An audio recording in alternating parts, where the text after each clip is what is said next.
একটি নল 10 মিনিটে একটি চৌবাচ্চা ভর্তি করে, অপর একটি নল 12 মিনিটে তা খালি করে। দুটি নল একসাথে খোলা অবস্থায় চৌবাচ্চাটি কত সময়ে ভর্তি হবে? তাহলে এটা একটা খুব ভালো অঙ্ক। এখানে আমরা চৌবাচ্চাটা ধরে নেব, মানে চৌবাচ্চাটি কত অংশ সেটা ধরে নেব। মনে করি এখানে লিখি সমগ্র চৌবাচ্চাটি সমান সমান 1 অংশ। তাহলে প্রথম নল দিয়ে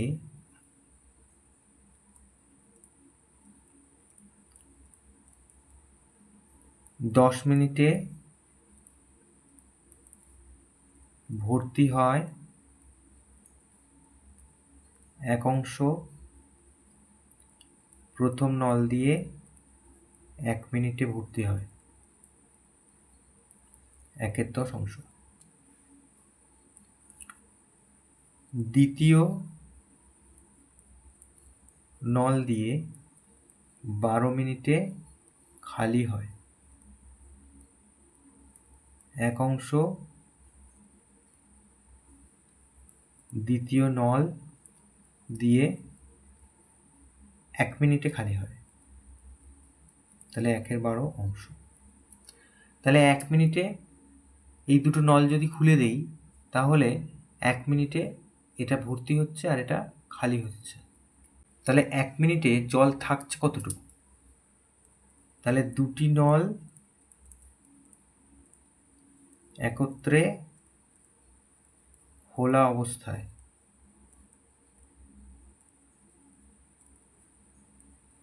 চৌবাচ্চাটি ভর্তি হয়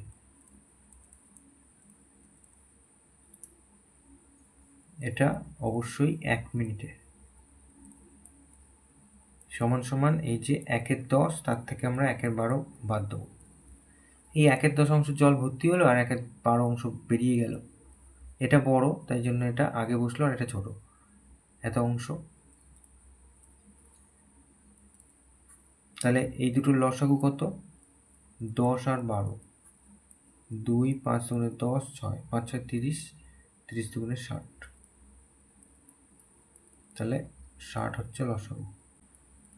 তাহলে 6 আর এখানে হচ্ছে 5,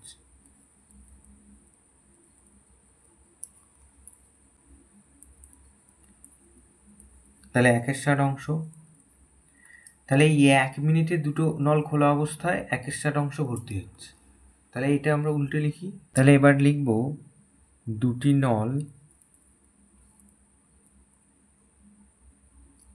খোলা অবস্থায় 1/60 অংশ ভর্তি হয় 1 মিনিটে।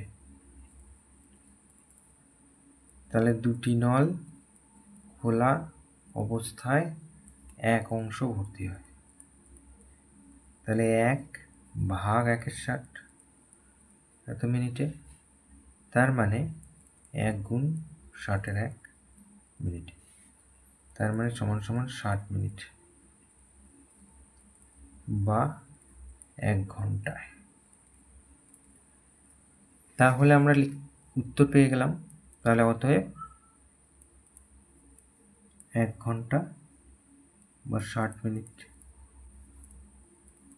সময় লাগবে।